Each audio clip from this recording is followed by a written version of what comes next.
नमस्कार, मैं हूं आपके साथ नेहा मेहता और आप देख रहे हैं हमारा खास कार्यक्रम मातृभूमि, जिसमें आज हम सुनाएंगे भारत के सबसे ईमानदार प्रधानमंत्री गुलजारी लाल नंदा की सादगी की कहानी और बताएंगे कि कैसे एक समय में उनके पास अपने मकान तक का किराया चुकाने के पैसे नहीं थे। गुलजारी लाल नंदा को 2 बार भारत के कार्यवाहक प्रधानमंत्री के रूप में जाना जाता है। वह एक अर्थशास्त्री, राजनीतिज्ञ, लेकिन सबसे बड़े वह सिद्धांतों के व्यक्ति थे।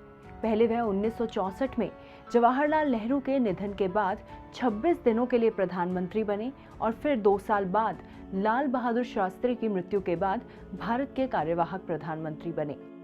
सत्तारूढ़ भारतीय राष्ट्रीय कांग्रेस के संसदीय दल द्वारा एक नया प्रधानमंत्री चुने जाने के बाद उनके दोनों कार्यकाल समाप्त हो गए।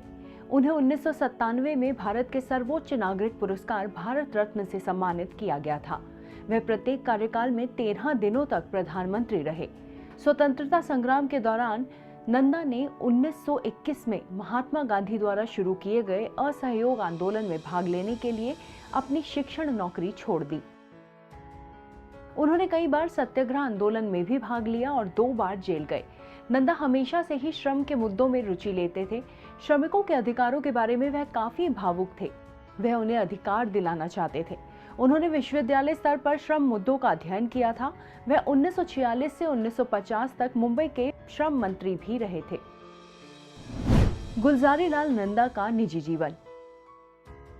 नंदा का जन्म 4 जुलाई 1898 को ब्रिटिश भारत के सियालकोट यानी पंजाब में एक पंजाबी हिंदू खत्री परिवार में हुआ था।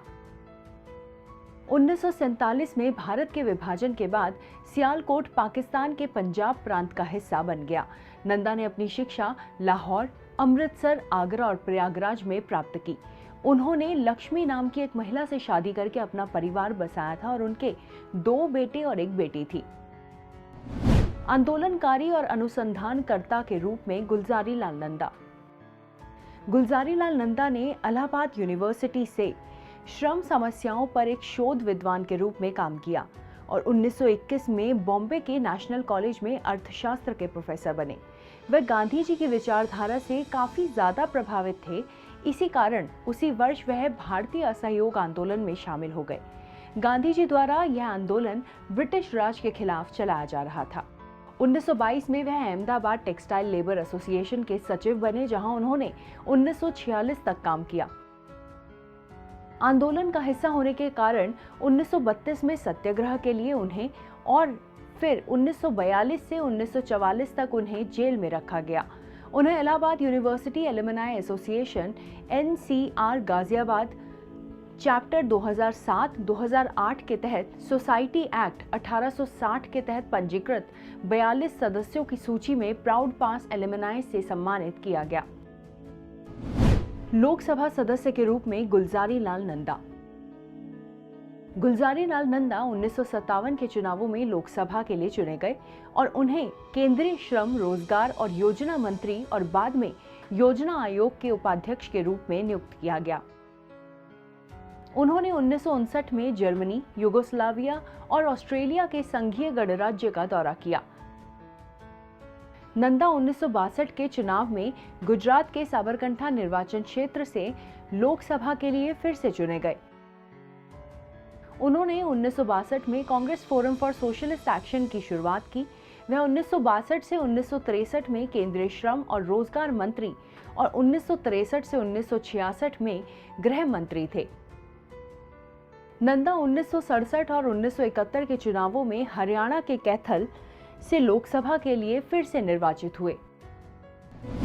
गुलजारी लाल नंदा नहीं चुका पाए थे मकान का किराया। कहते हैं कि गांधी जी से प्रभावित गुलजारी लाल नंदा बहुत ही सादा जीवन जीते थे। उनकी कोई भी अपनी निजी संपत्ति नहीं थी। उन्होंने 500 रुपए की पेंशन भी स्वीकार नहीं की थी। एक बार उन्हें उनके मकान मालिक द्वारा एक आवासीय कॉलोनी में उनके किराए के अपार्टमेंट से बाहर निकाल दिया गया था, क्योंकि वह अपना किराए का भुगतान करने में विफल थे। लेकिन पड़ोसियों के अनुरोध करने पर उन्हें कुछ और समय रहने की अनुमति दी गई। इस घटना को एक पत्रकार द्वारा रिकॉर्ड किया गया था और फिर एक समाचार पत्र द्वारा इसे प्रकाशित किया गया, जिसके बाद उन्हें अपने प्रतिष्ठित पूर्व सहयोगियों और दोस्तों द्वारा 500 रुपए मासिक सरकारी पेंशन स्वीकार करने के लिए मजबूर होना पड़ा। जिससे उन्होंने अंततः अपने किराए का भुगतान किया। वह तब तक लगभग 100 साल के हो चुके थे। भ्रष्टाचार से काफी दुखी थे गुलजारीलाल नंदा। गुलजारीलाल नंदा देश में लगातार बढ़ते भ्रष्टाचार को लेकर काफी चिंतित थे और उन्होंने इसको लेकर कई सुझाव भी दिए।